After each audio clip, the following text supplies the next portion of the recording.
Minsan daw, may mga pagkakamali na hindi natin nare-realize na mali siya nung una. Akala natin minsan kapag tayo ay tahimik lamang, nakakalayo tayo sa paggawa ng isang kasalanan. Pero paano kung dumating ka sa isang punto na ang pananahimik ay ang pinakamalaking kasalanan na magagawa mo? Hello everyone! Welcome back dito sa ating channel. And sa inyong lahat na nakikinig pa rin sa atin ngayon, maraming salamat. Bago po tayo magsimula dito sa ating kwento, ipagdasal po muna natin ang ating mga kababayan, ang ating mga kapatid, mga kaibigan na nasa ibang bansa ngayon, particularly dun sa mga bansang nasasangkot ngayon sa napakamasalimuot na sitwasyon gaya na lamang ng nangyayari sa mundo. Naku po, sana po ay nasa maayos kayong kalagayan at sana po kayo ay makaiwas sa kung anumang pwedeng mangyari na sa mga hinaharap. So sana mag-ingat kayo at kung hindi na talaga kaya, kung kaya pang umuwi, kung kaya pang tumakas, umalis na kayo dyan at umuwi na kayo dito sa atin. Sana lang din panawagan sa ating gobyerno, meron silang magawa para sa ating mga kababayan, lalong-lalo na yung mga OFWs. Huwag na nating patagalin pa. Atin na pong simulan ang ating tampok na kwento for today's video dito lamang sa Dear Mama Mia.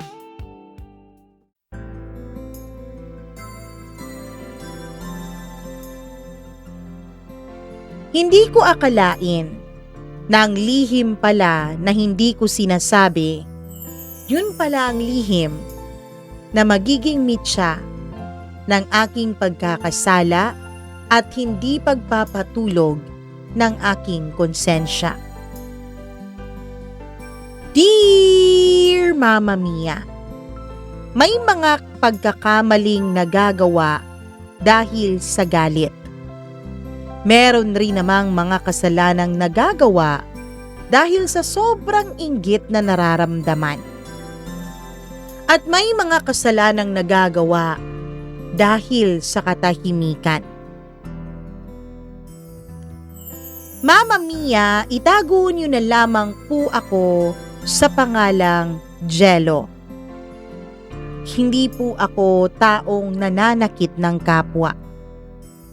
At sa kwentong ito, hindi ko rin alam kung isa ba ako sa nanakit o ako lang ba yung nakakita at piniling wag magsalita. Siguro Mama Mia, para sa inyo, malaking kasalanan ang nagawa ko. Pero paano kung sasabihin ko sa inyo na ang malaking kasalanan na yon ay nagawa ko lamang para protektahan ang sarili kong dugo. Bago pa ang trahedya, nagsimula naman ang lahat sa masaya. Magkatabi lang po ang bahay namin ni AC. Kung sisilip ka sa bintana ng kwarto ko, makikita mo na ang bubong ng bahay nila. Kung sisilip ka naman mula sa bakod nila, maririnig mo na ang boses ng nanay ko na maaga pa lang tinatalakan na ako at ang mga kapatid ko. Mama Mia, simula pa kinder ay magkababata at magkapitbahay na kami ni AC. Sa totoo lang po, Mama Mia, nung una, hindi ko po siya gusto. Medyo maarte po kasi talaga siya.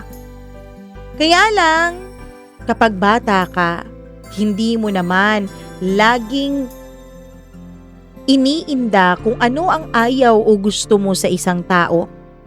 Kapag bata ka, ang inuuna mo ay yung makapaglaro ka, yung magkaroon ka ng maraming kaibigan. At yun nga ang nangyari. Dahil nga magaling sa larong Chinese garter itong si AC, ay akin po siyang naging ka-close. O nga pala Mama Mia, ang AC ay acronym lang po ng totoo niyang pangalan.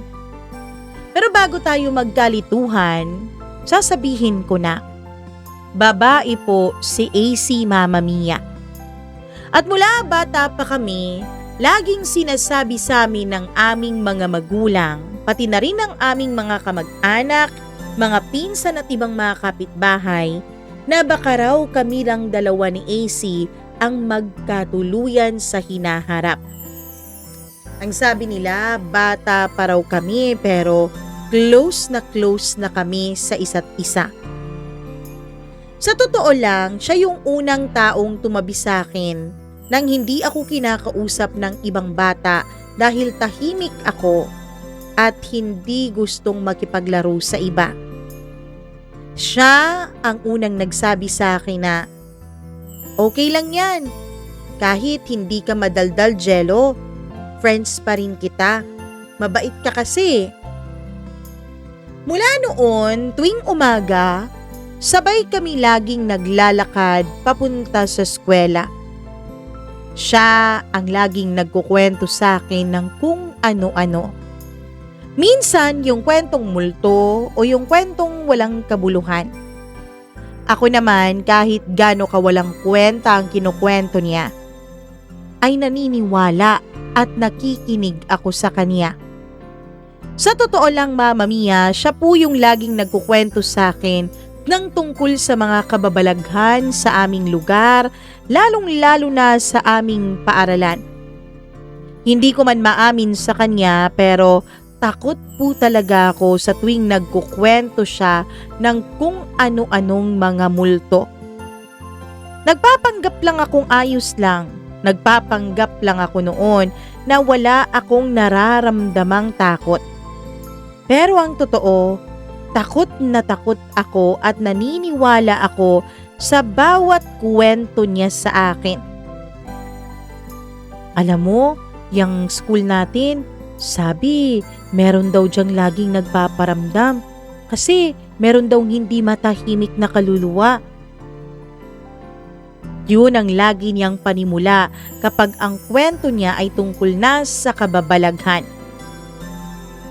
Mama Mia, sa hapon, sabay kaming bumibili at kumakain ng fishball habang pinaplano namin kung saan kami maglalaro, kung saan kami gagawa ng assignment, at kung sino ang mangungopya kanino. Hanggang sa tumagal iyon. Maging ang mga plano namin sa buhay ay aming nang napag-uusapan tuwing kumakain kami sa fishballan. Alam mo, gusto ko talagang maging teacher someday. Sabi niya minsan sa akin. Ikaw ba, Jello? Anong gusto mong maging paglaki mo? Ngumiti lang ako, Mama Mia. Ang totoo, ang gusto ko lang noon ay manatili siyang kaibigan ko habang buhay. Ewan ko pero since elementary wala naman po akong naramdamang romantic para sa kanya. Kahit na tinutukso na kami ng iba naming mga kaklase at mga kamag-anak, wala naman po yun sa isip ko. Hindi kami MU o wala kaming mutual understanding. Wala rin kaming something kahit na pilit iyong pinapalabas ng aming mga kaibigan at kaklase. Isa lang po ang nararamdaman ko para sa kanya. Pakiramdam ko, si AC Mama Mia ang safe space ko. Pakiramdam ko kaya kong sabihin sa kanya kahit na ano, na hindi ako natatakot na baka ako ay husgahan o baka ako ay kanyang asarin. Walang ganon.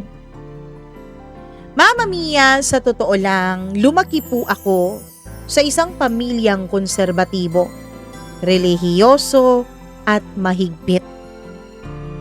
Sa bahay namin, malinaw ang paniniwala.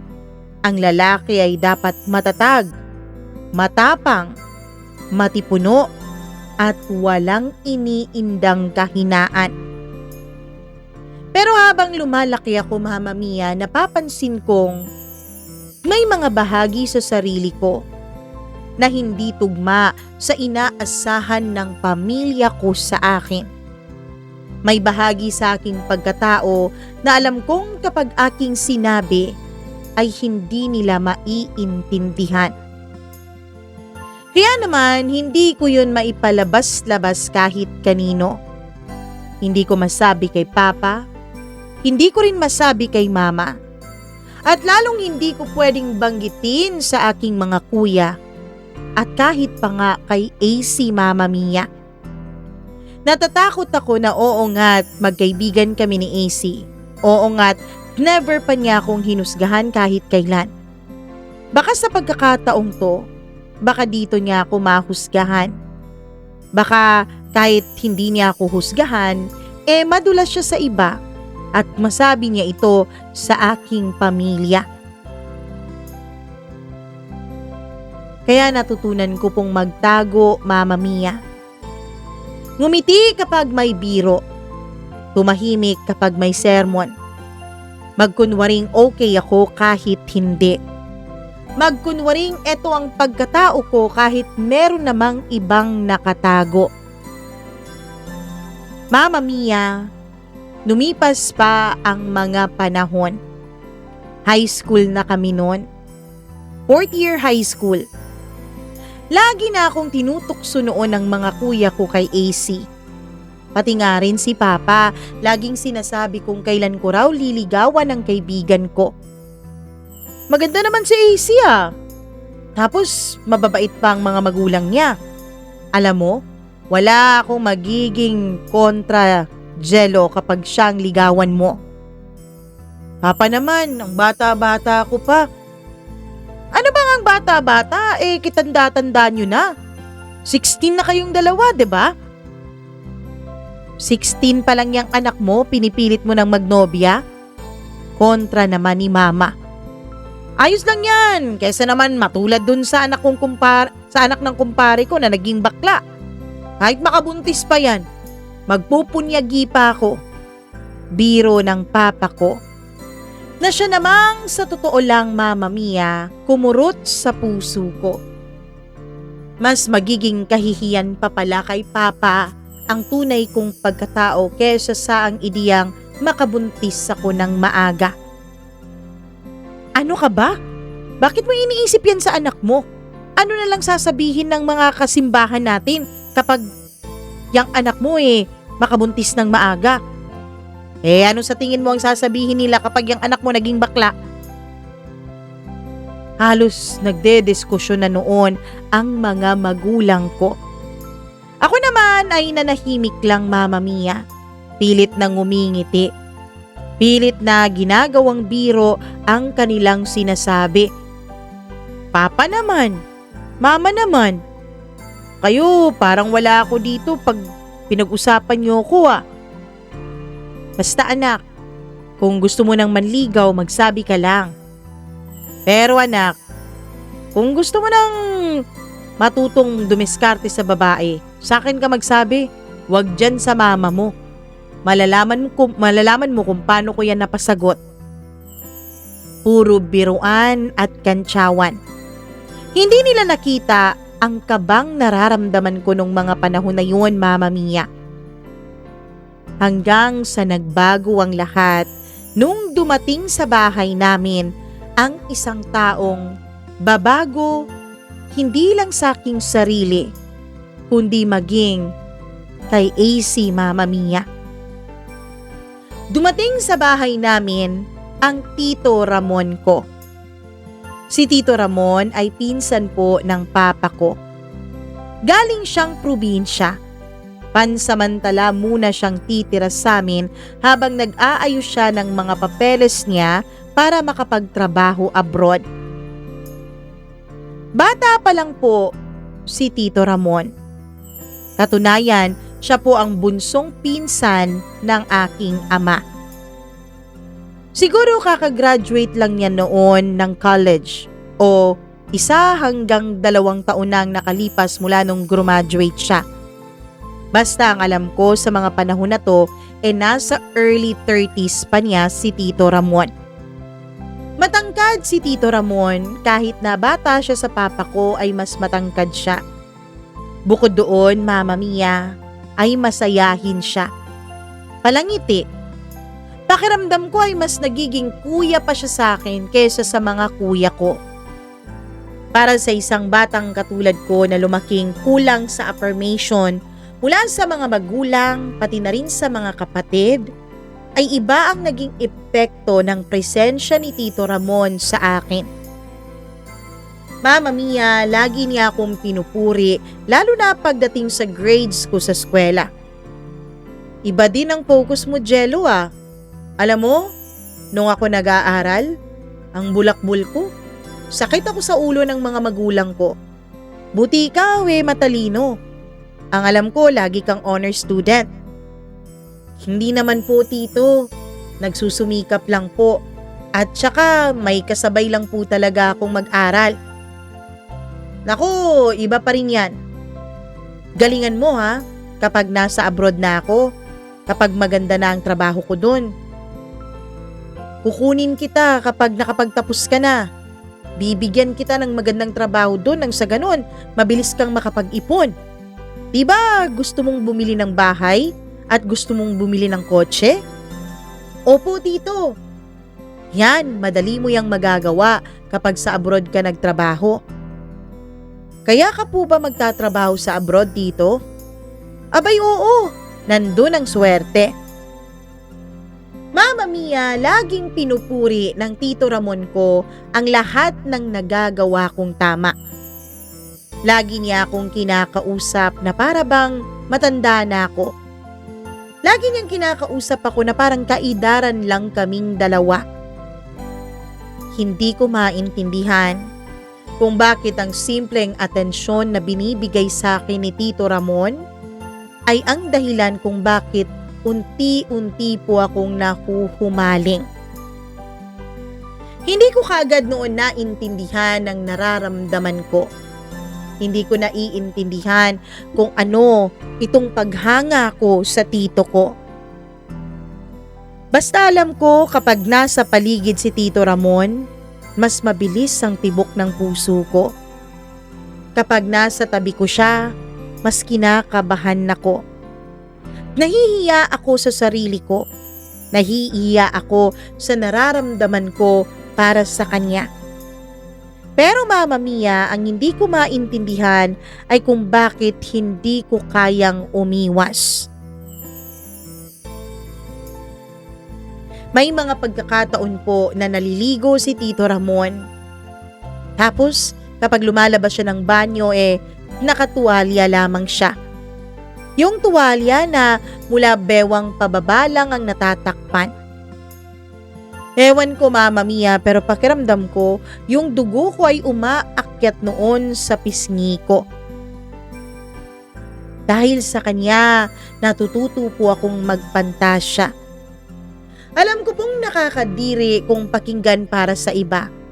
Pero gusto ko lang pong ipaliwanag sa inyo ang konteksto nitong aking kwento. May mga pagkakataon na kapag magkatabi kami ni Tito Ramon na kumakain, kapag nadidikit ang kamay niya sa balat ko, ay kinakabahan ako Mama Mia. Gusto kong umiwas dahil para akong natutunaw, pero hindi ko magawa. Kapag pinupuri niya ako sa harap ng hapagkainan kung nasaan nandun ang buo kong pamilya, parang sasabog ang dibdib ko sa sobrang saya. Hindi ko alam kung bakit ko yun nararamdaman.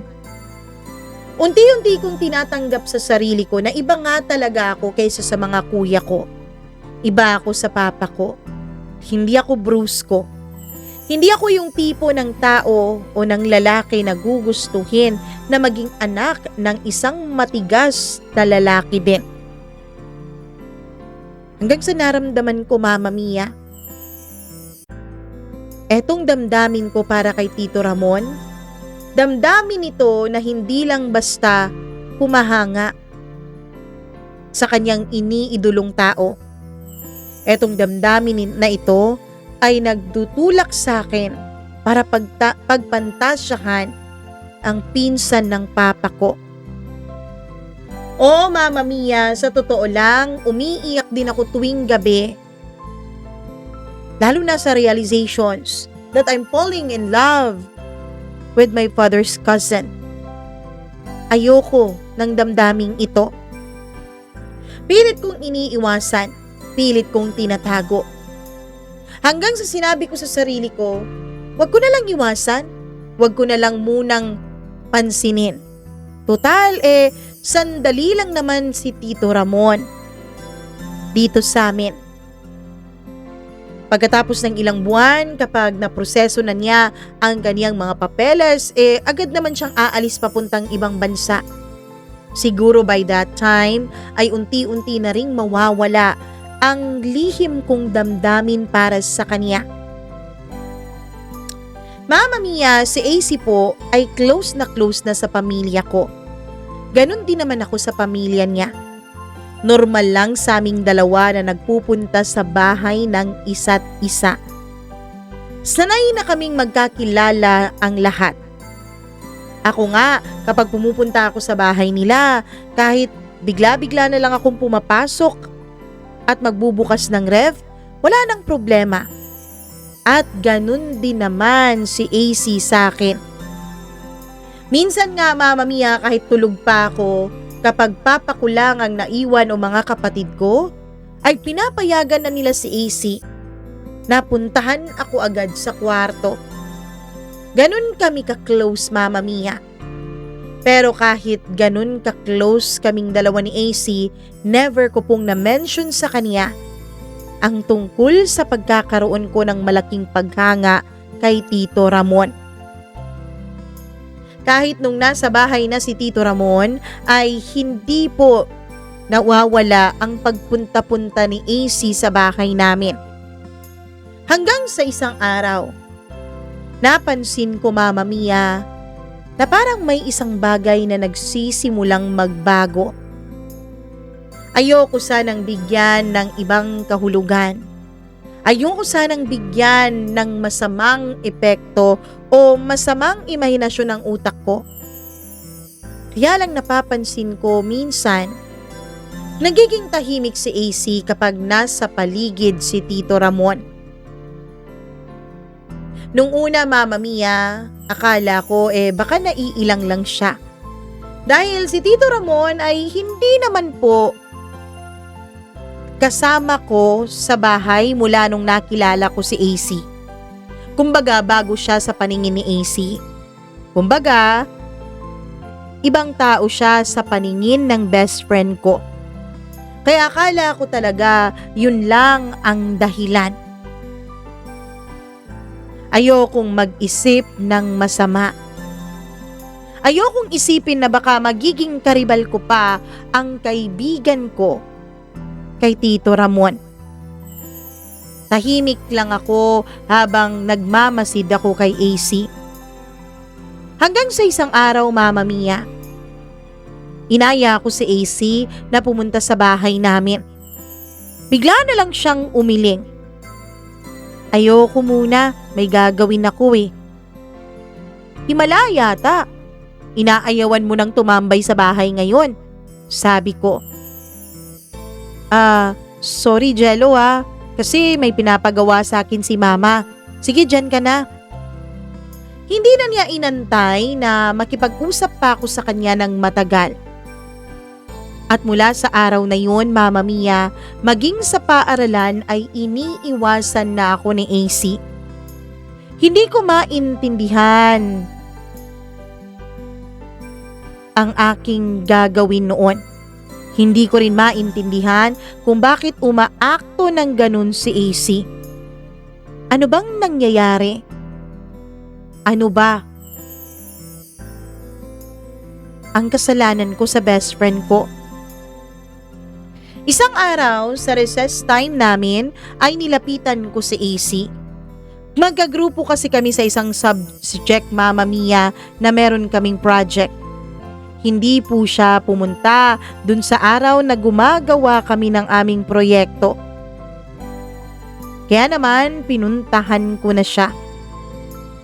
Uy AC, Nasaan na yung parte mo dun sa project natin?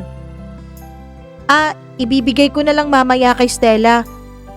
Tapos siya na lang magbibigay sa'yo. Bakit mo naman idadaan pa kay Stella? Bakit di na lang agad sa akin? Para naman kitang hindi best friend eh.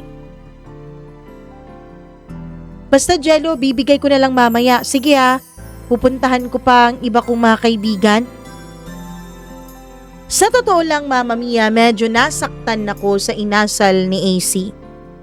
Hindi kasi ako sanay na may iba siyang mga kaibigan na inuuna. Mula kinder pa kaming dalawa ay lagi na kaming magkasama. Kahit sino pang maging mga kaibigan namin, hindi namin pinagpalit kahit na kanino ang isa't isa. Laging siya ang kasama ko. Laging siya ang karamay ko. Ewan ko kung bakit biglang nagbago ang lahat. Hanggang sa isang hapon, umuwi ako at nadatnan ko si AC sa labas ng bahay nila na kakaiba ang itsura. Hindi siya makatingin sa akin, Mama Mia. Para bang may gusto siyang sabihin pero hindi niya masabi-sabi. Nung lalapitan ko siya, ay bigla na lang siyang tumalikod at pumasok sa kanilang bahay. Sinundan ko siya.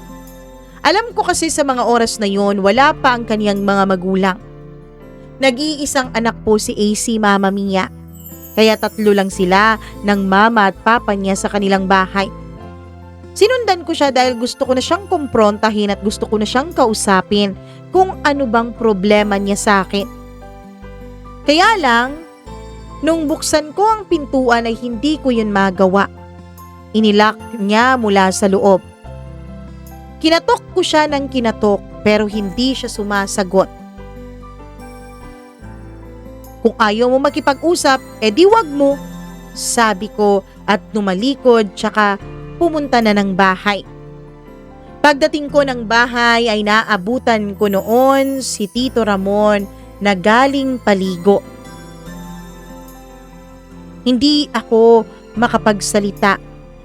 Para po akong kandilang itinirik, Mama Mia. Kitang-kita ko kasi kung paano bumaba ang tubig mula sa kanyang leeg hanggang sa kanyang mga abs. Oo, Mama Mia, may abs po ang Tito Ramon ko.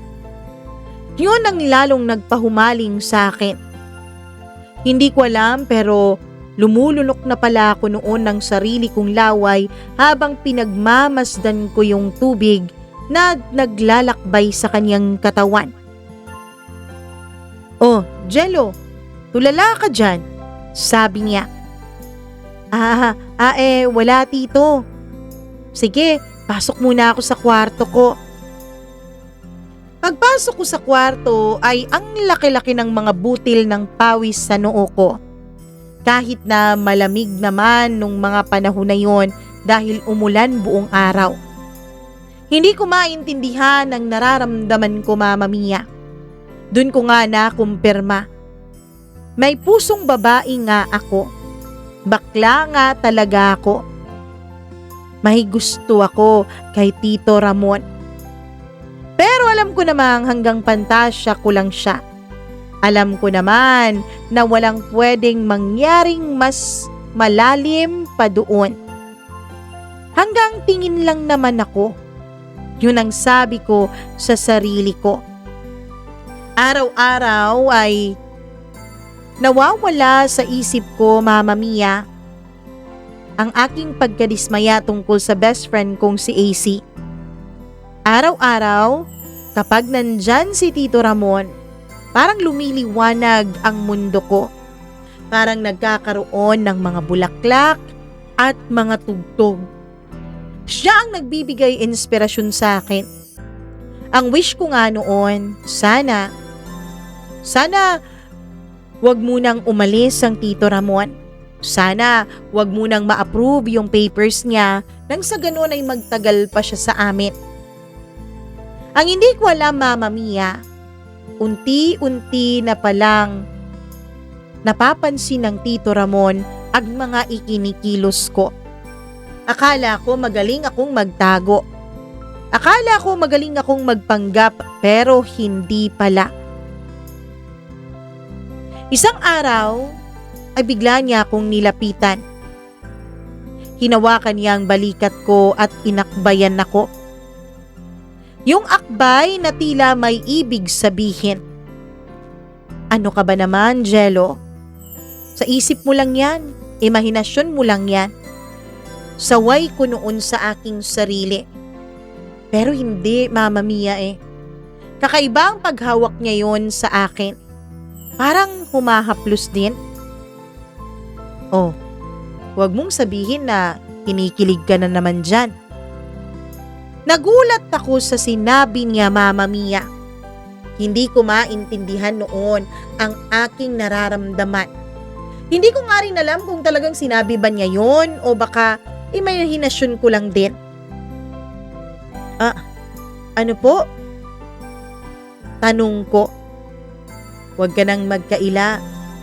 Yang mga titig mo, yang paglunok-lunok mo ng laway kapag nasa malapit ako. Alam ko ang ibig sabihin ng lahat ng yan, Jello. Alam kong gusto mo ko. Mama Mia, hindi ko lubos maisip noon na mahuhuli pala ako ng mismong taong pinagpapantasyahan ko. Nung una nagpanggap pa akong hindi totoo. Nagpanggap pa akong mali ang mga nakikita at nararamdaman niya. Pero Mama Mia, hindi pala madaling magpanggap lalo na sa harap ng taong gustong gusto mo. Huwag kang mag-alala. Naiintindihan ko naman yung nararamdaman mo eh. Hindi naman ako galit. Bagkus, nagpapasalamat pa nga ako na hinahangaan mo ko. Sabi niya, sabay halik sa pisngi ko. Lumingon-lingon pa ako, Mama Mia, kung may nakakita ba sa ginawa niya. At nung nakita kong walang ibang tao kundi kami lang, ay nakahinga ako ng maluwag. Pagkatapos nun ay tumakbo ako papunta sa kwarto ko. Halos maputulan ako noon ng hininga. Hindi ko lubos maisip na ganun din pala. Hindi ko pa rin pala kailangang magpanggap dahil halatang halata pala ako ng Tito Ramon ko. Makalipas ang ilang araw, ay nawala ang awkwardness na nararamdaman ko. Lalo pa nung kinausap ako ni Tito Ramon at sinabi niyang okay lang naman sa kanya na hangaan ko siya. Okay lang daw sa kanya kahit pagpantasyahan ko siya. Pero wag daw akong madismaya at wag daw akong malungkot kung hindi niya maibabalik yung nararamdaman ko para sa kanya dahil babae daw ang gusto niya. Nirespeto ko naman yun, Mama Mia. Sa totoo lang, wala naman po akong iniisip na kung ano-anong pwedeng mangyari sa amin dahil alam kong tito ko pa rin siya. Pinsan siya ng aking ama. Kaya hindi pwede, sabi ko noon sa aking sarili. Mama Mia, hanggang sa isang linggo, nagsimba ako noon. Pagkatapos kong magsimba ay nagkita pa kami ng iba kong mga kaklase dahil meron kaming proyekto. O eto ha, itong gagawin mo. Nandun si AC syempre dahil kagrupo ko ulit siya. Tahimik lamang siya habang nakikinig doon sa aming leader kung ano ang kanyang gagawin. Pero hindi nakaligtas sa mga mata ko ang lungkot niya. Na para bang may iniinda siyang sakit o kung ano pa man. Kahit na inis ako sa kanya, Mama Mia, hindi ko po maiwasang mag-alala dahil kaibigan ko pa rin siya. Pagkatapos ng meeting namin para sa project, aalis na sana ako dahil ayoko rin namang makipagplastikan kay AC. Pero bigla niya akong tinawag. Jello? Jello, pwede ba kitang makausap? Para saan? Di ba iniiwasan mo ako? Di ba ayaw mo na sa akin? Pero sige, mag-usap tayo, AC. Ano nga bang nagawa ko sa'yo para ganyanin mo ko, ha? Yumuko siya na para bang naiiyak na, Mama Mia. Huwag tayo dito mag-usap. Ayokong may makarinig na iba eh. Naglakad siya at sinundan ko siya. Hanggang sa umabot kami sa may likod ng simbahan kung saan lagi kami noong nagtatago sa aming mga magulang tuwing nagsisimba kami. Yun ang lugar na saksi sa lahat ng sikreto at kalokohan namin noon. Nung maupo siya, ay naramdaman ko ang pag-aalinlangan niya. Para bang gusto niyang sabihin tapos umuurong ang kanyang dila. O ano? Sabi mo may sasabihin ka? Hindi pa rin siya nagsalita, Mama Mia. O siya, sige, kung ayaw mo magsalita, ako na lang mauna. Alam mo, AC, isa sa mga pangarap ko ang maging kaibigan ka habang buhay. Akala ko ikaw na yung best friend for life ko eh.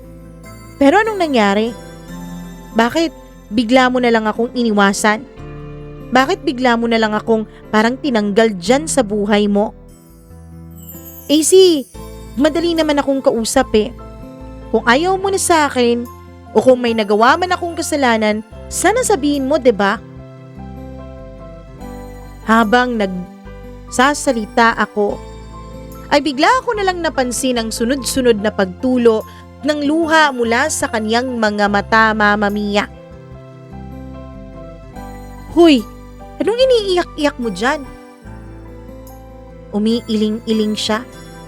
Pero nakita kong hindi na niya napigilan ang kanyang emosyon. Hindi na niya napigilan ang pag-iyak at ang sunod-sunod na pagtulo sa kaniyang mga luha. Hanggang sa humihikbi na siya, Mama Mia. Ano nangyayari sa'yo? Jello? Jello, pinagsamantalahan ako. Gulat na gulat ako noon, Mama Mia.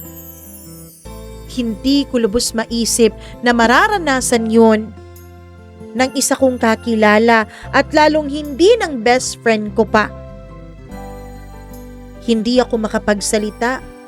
Para po akong naputulan ng dila sa sobrang gulat na aking naramdaman dahil doon sa kanyang isiniwalat. Anong sabi mo? Pinagsamantalahan ako. Binaboy ako, Jello. Nangyari sa akin ang isang bagay na kahit kailan hindi gugustuhin ng kahit na sinong babae o ng sino mang tao.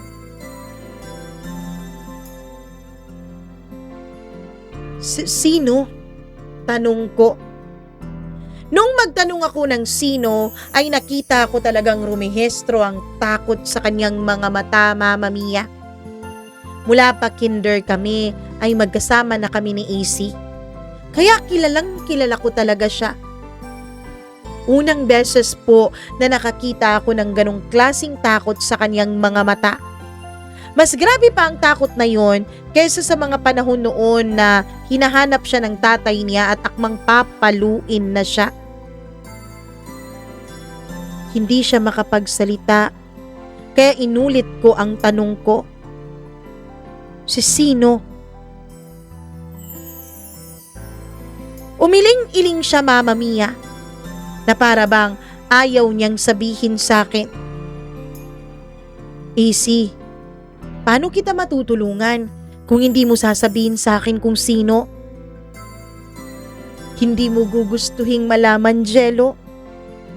Hindi mo gugustuhing maipinta siya bilang masamang tao sa buhay mo. Lalo akong kinakabahan, Mama Mia. Ibig sabihin, malapit sa akin yung sinasabi niyang tao. May mga kuya ko, may ama ko, at bukod sa kanila, may Tito Ramon din ako. Si Kuya Andre ba? Mabilis ang kanyang pag-iling. Si Kuya Jun? Umiling din siya. Huwag mong sabihin si Papa. Hindi. Alam mo naman na parang ama ko na rin ang papa mo eh. Iisang pangalan na lang ang hindi ko nababanggit. Iisang pangalan sa bahay namin. Iisang pangalan na malapit sa akin. Ayokong banggitin, Mama Mia. Sabay-sabay na parang may mga boses na nagsasalita sa loob ko. Yung ibang boses, parang sinesermonan ako. Bakit mo poprotektahan ng taong yun? Binaboy niya ang best friend mo. Pero sa kabilang banda, may isang boses din na nagsasabing, ayokong mawala si Tito Ramon. Batang-bata pa siya at ayoko ring masira ang buhay niya. Kaya Mama Mia, hindi ko po nagawang banggitin ang pangalan ni Tito Ramon sa harap ni AC. At doon, mas lalong umiyak si AC. Niyakap ko na lang siya, Mama Mia. Naglalaban noon ang konsensya ko at ang kagustuhan kong maprotektahan si Tito Ramon.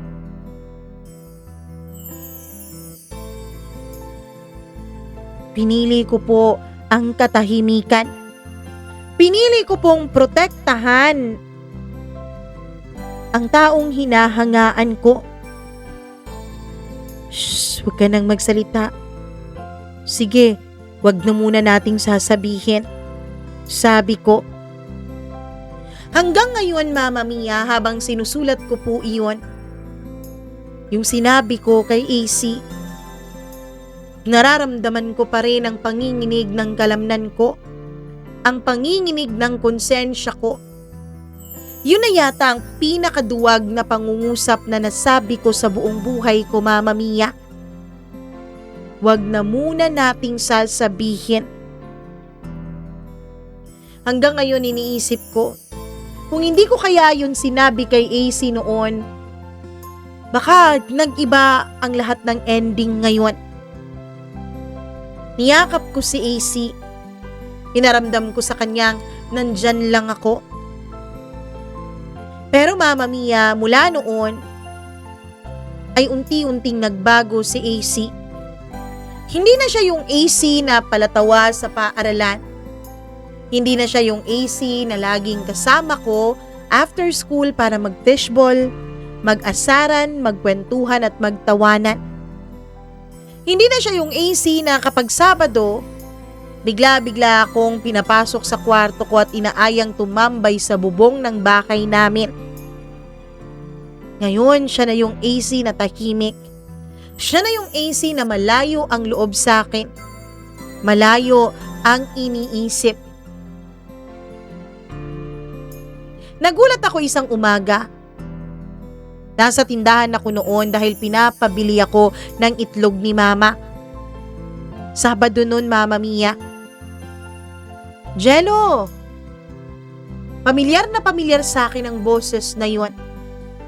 Boses yon ng mama ni AC. Hello po tita, mano po? Sabi ko kahit na nagulat ay nagpapanggap akong okay lang.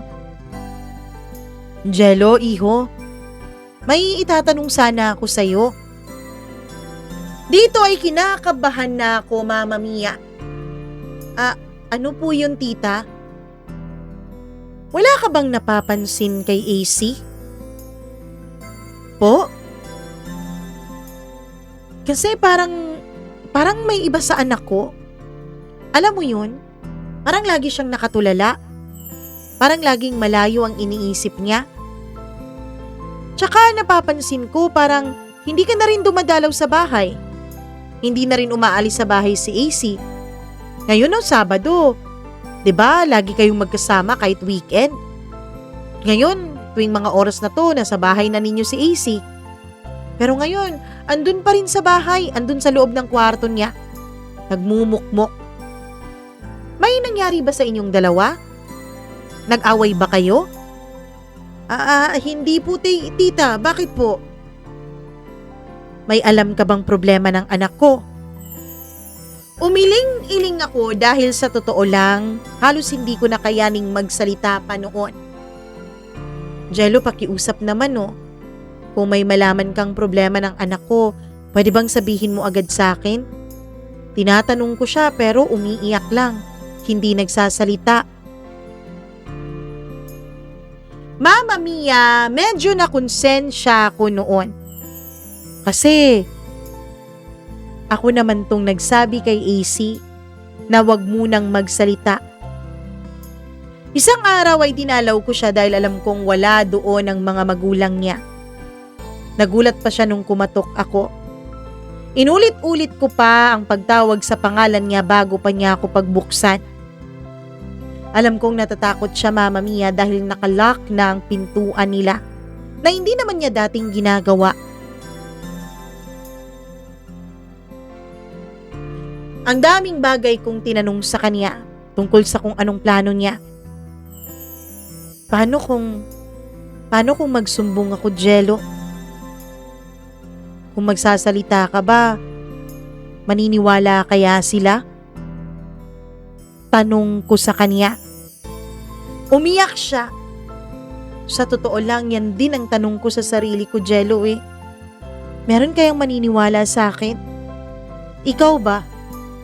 Naniniwala ka ba na binaboy ako ng tito mo?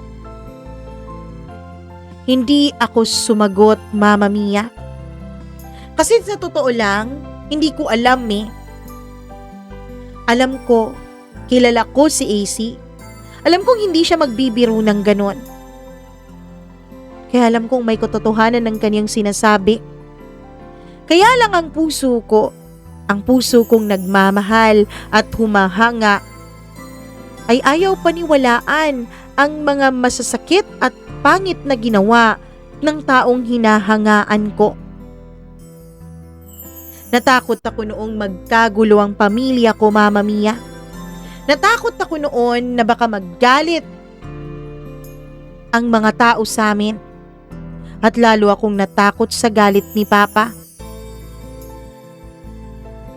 Natakot ako na aminin kung bakit nahihirapan akong isuko si Tito. Isang gabi kami lang dalawa ni Tito ang nasa bahay. Ang mga kuya ko noon ay naglalaro ng liga sa basketball dahil malapit na rin ang piyesta sa amin. Ang mga magulang ko naman ay nasa trabaho pa. Inipon ko talaga lahat ng lakas ng loob ko, Mama Mia, para malapitan si Tito at makumpronta siya tungkol sa ginawa niya sa best friend ko. Tito Ramon, pwede ba kitang makausap? Tanong ko sa kanya habang ang kanyang mga mata ay nakatutok sa telebisyon. Ano yon? Huwag mong sabihin tungkol na naman yan sa pagkakaroon mo ng crush sa akin, ha? Biro niya. Hindi po. Tungkol po kay AC. Sa sobrang gulat niya ay napatay niya bigla yung TV. Ano naman sinasabi nung kaibigan mo? Huwag kang maniniwala doon na sinungaling ang babaeng yon. Tito Ramon, ano pong ginawa niyo kay AC? Wala akong ginawa na hindi niya ginusto. Siya ang pumunta dito. Siya ang lumapit habang natutulog ako. Tito Ramon, hindi naman po ganun ang pagkakakilala ko sa kaibigan ko eh. Baka hindi mo lang talaga siya kilala. Malandi ang kaibigan mo. Siya ang nagpresenta sa akin sa kanyang sarili. Pero kitang-kita ko ang takot sa mga mata niya, Mama Mia. Kitang-kita ko rin ang pagpapanggap niya. Hindi ganun si AC. Sino bang paniniwalaan mo, ha? Ako o yung AC na yun? Sa bagay, pareho naman kayong sinungaling. Po? Di ba nga, nagsisinungaling ka sa mga magulang mo tungkol sa totoo mong pagkatao? Nagsisinungaling ka sa mga kuya mo. Nagpapanggap kang lalaki, yun pala mahina ka. Yun pala bakla ka. At pinagnanasaan mo ko. Ikaw ba, ha, nilaglag ko? Kahit na nandidiri ako sa pagnanasa mo sa akin, hindi kita isinuplong sa kahit na sino. Mabait ako sa'yo. Pinoprotektahan ko ang sikreto mo. Dahil ayoko masaktan ka. Ayoko magalit sa'yo mga magulang mo. Tapos ikaw ngayon pagbibintangan mo ko? Diyan ka na nga. Sabi niya at umalis ng bahay. Ako naman, Mama Mia, ay naiwang nakatunganga. Hindi ko malaman noon kung ano ba talaga ang totoo o kung ano ba talaga ang gagawin ko. Sa totoo lang, gustong-gusto kong protektahan at ipagtanggol si AC. Pero at the same time, Mama Mia, ayoko rin namang ipahamak ang Tito Ramon ko. At lalong ayoko ring ipahamak ang sarili ko. Sa bawat araw na hindi ako nagsasalita, pakiramdam ko, Mama Mia, ay tila mas lalo po akong lumulubog. Unti-unti ay umiiwas ako kay Tito Ramon. Unti-unti ay ayoko nang naiiwan kaming mag-isa sa bahay. Hanggang sa isang araw, Mama Mia, pag-uwi ko, bigla na lang nawala si Tito Ramon. Buti pa tong si Ramon, makakapag-abroad na. Kasi na-approve na raw yung visa niya eh. Pero sa susunod na buwan pa siya aalis, sabi ng papa ko sa hapagkainan.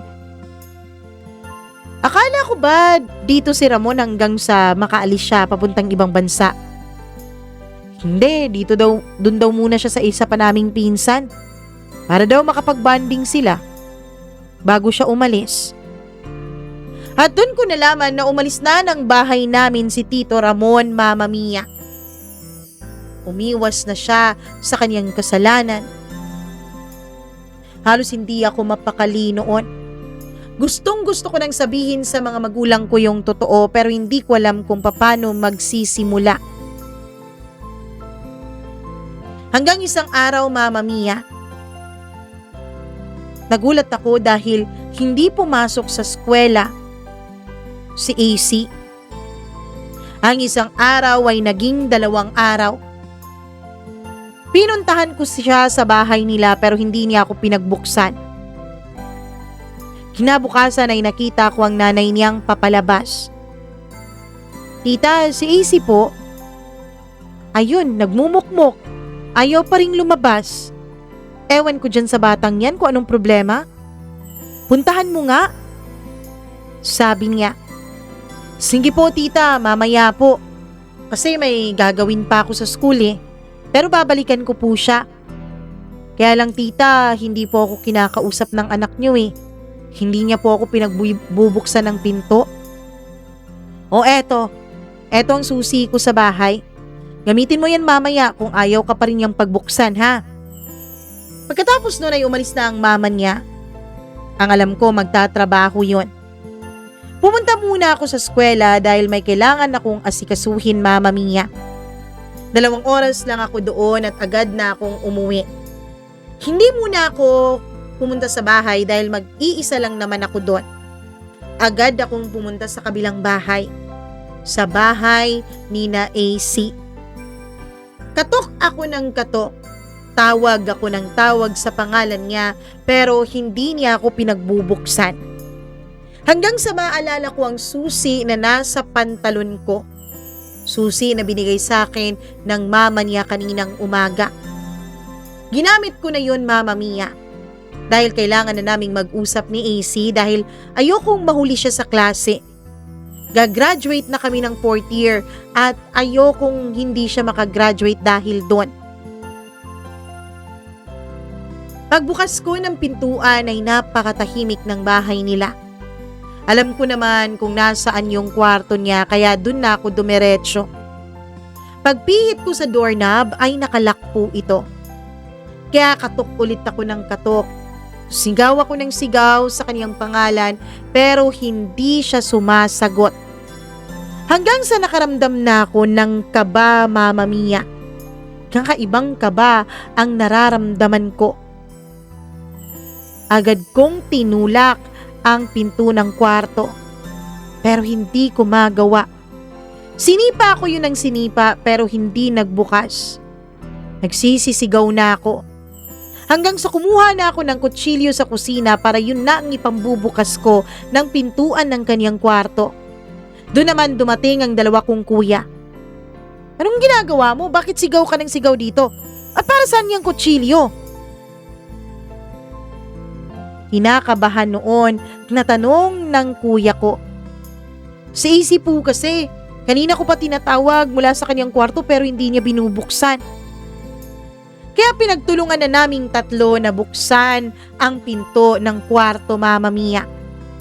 At pagbukas namin sa pintuan, lumambad sa aming harapan ang wala ng malay na si AC at duguan na ang kanyang katawan.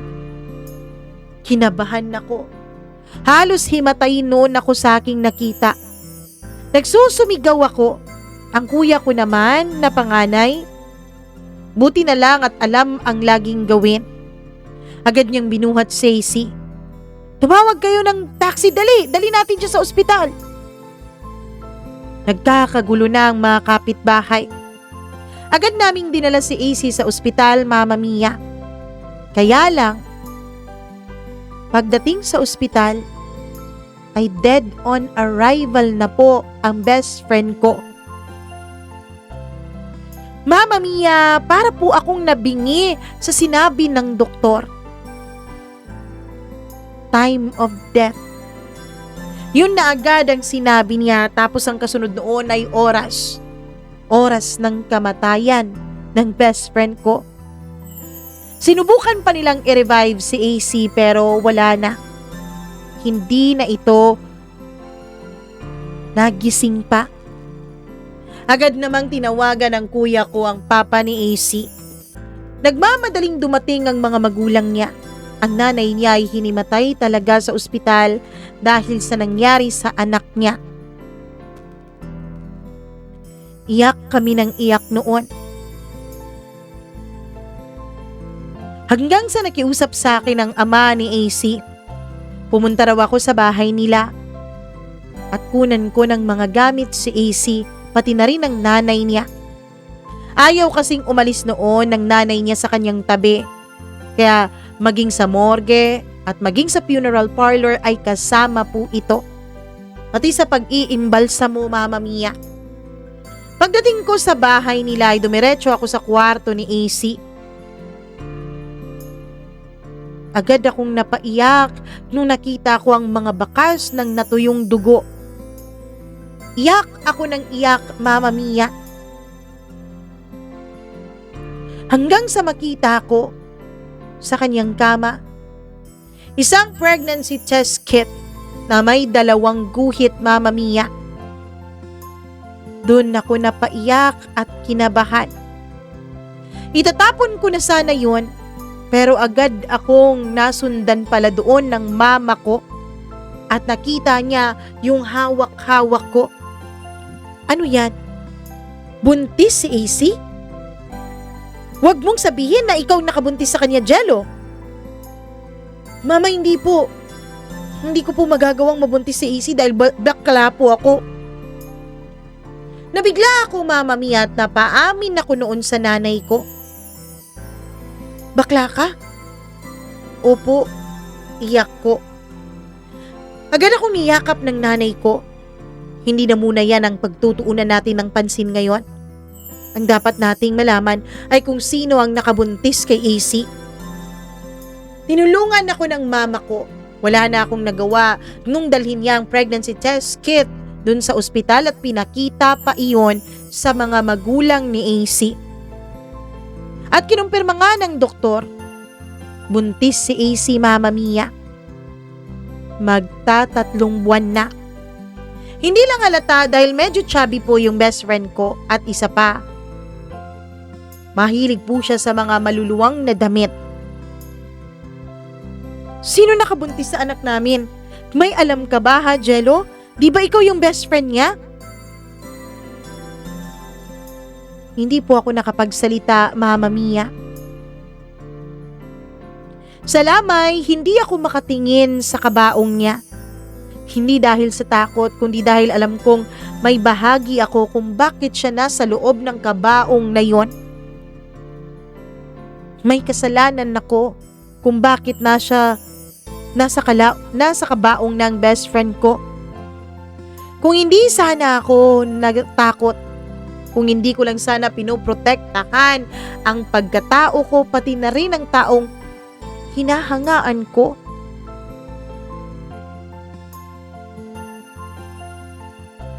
Magmula nung gabing inilibing si AC, ay hindi na po talaga ako makatulog, Mama Mia.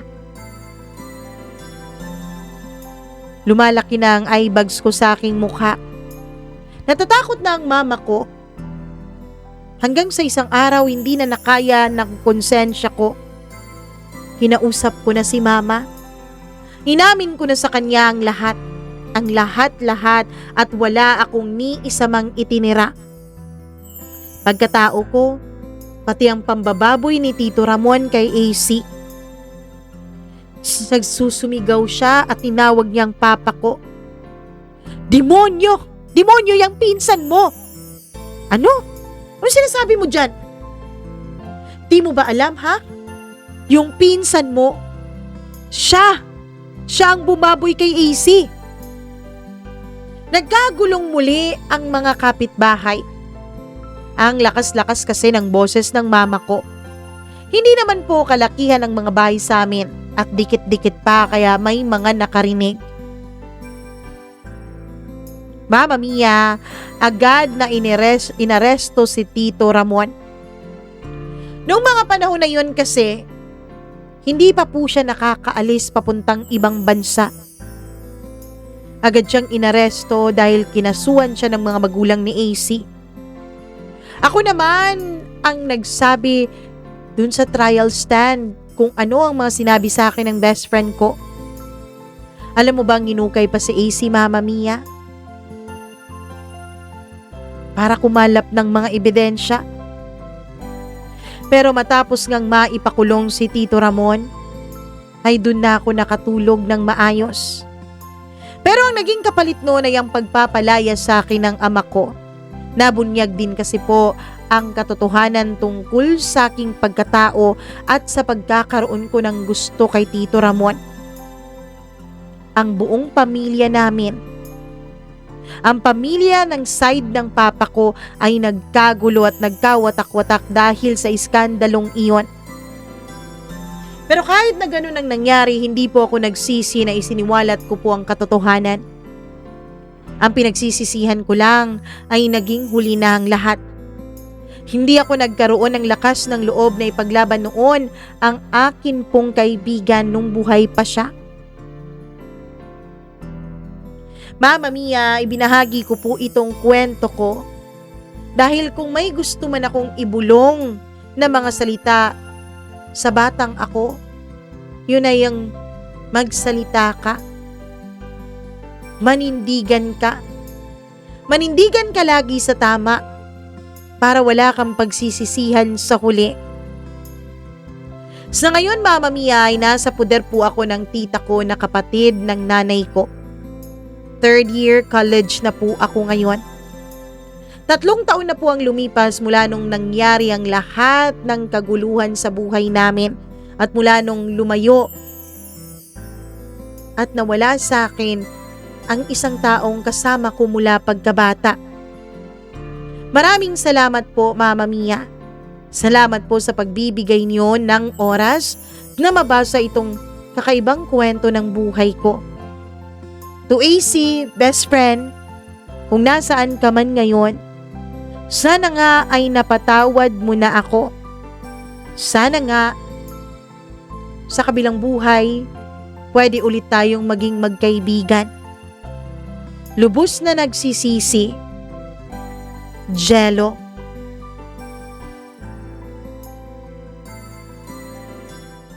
Hala, grabe kakaiba ang kwento natin for today's video. Kayo ba na-predict niyo, na-anticipate niyo ba na yun ang mangyayari sa kwento ni Jello? Grabe naman tong kwento mo, Jello. Pero Anyways, kahit na naging huli man ang pag-amin mo, at least sa huli, ginawa mo pa rin ang tama. Isinuplong mo pa rin ang tito mo kahit ang kapalit noon ay masira ang inyong buong pamilya. Sayang nga lang dahil tila naging huli ang lahat dahil wala na si AC. Hindi man ako eksperto sa mga ganyang klaseng bagay pero ang alam ko, baka napatawad ka na rin ni AC ngayon sa kabilang buhay. At baka nga mangyari ang inyong wish na sa kabilang buhay maging magkaibigan ulit kayo. Yan lang ang idadasal nating lahat, hindi ba, Jello? Anyways, maraming salamat sa pagbabahagi mo ng kakaiba, thrilling, at super nakakatakot naman sa totoo lang na kwento ng iyong buhay. Kung ikaw si Jello, ano kayang gagawin mo? Isusuplong mo agad kaya yung tito mo kapag nalaman mo yung ginawa ng tito mo sa best friend mo? O baka maging katulad ka rin ni Jello na naguluhan, na hindi alam ang gagawin, na nung una ay pinagtakpan, nung una ay tumahimik at hindi nagsalita. Anyways, kung ano man ang inyong gagawin, isa lang ang mapapayo ko. Always do the next right thing. Oo, diba? Saan kaya yun? Saan ko yun narinig? Parang sa Frozen 2. Charot. Sa Frozen. Anyway, sa mga nanonood sa atin ngayon na nasa Middle East, nawa po ay safe kayong lahat. Nawa po ay walang problema dyan. Lalong-lalo na sa ating mga supporters. Mag-ingat po kayo palagi. Huwag po kayong labas ng labas, okay? Diyan lang po kayo sa mga bahay ninyo. And speaking of supporters, nako, hindi tayo mawawala ng supporter dahil meron na tayong 16 members dito sa ating channel. Maraming salamat sa ating 16 members. Namely, sina Jasmine Magbanwa, Miriam Gutierrez, Rose Arevalo, Mary Ann Hineza, Marlia Guiana Shane, Rico Sedanco, Colleen Bueno, Gimaras Girl, Benson Boyser, Smackdax, Dayan Martinez, maraming salamat, Maria Elena Abe, Maureen Tugab, Gail Easy, Mila Raduban, at Freaky. Maraming thank you sa inyong hindi pagsasawang sumuporta at magmahal ng ating munting programa. Maraming salamat. At syempre, hello din ako kay 28. Maraming salamat sa iyo. Kay May Marie Bornales, hello rin kay Lynn Gausin, Rose Santiago na since January pa nating tagapakinig. Hello, welcome dito sa ating bahay. Naway magustuhan nyo po dito. Hi din ako kay Maricel Mina, nakikinig from Qatar. Mag-ingat po kayo palagi dyan, ha? Please, ingat po. At syempre, hello din ako kay Gladys Bakbak. Maraming salamat. Kay Marvy Montesilio at Christina Sison, maraming thank you, pati na rin kay Ruby Ramos. At sa lahat ng ating mga tagapakinig, thank you so much sa ating pong mga members at sa mga subscribers na may sarili ding kwento na nais ibahagi dito sa ating program. All you have to do is to email that to us. Ayan po ang ating email address sa baba, mamamiacdo0317@gmail.com. My name is Mama Mia. Hanggang sa susunod po nating kwento, mag-ingat po kayo lagi. Mwah! I love you. Bye-bye!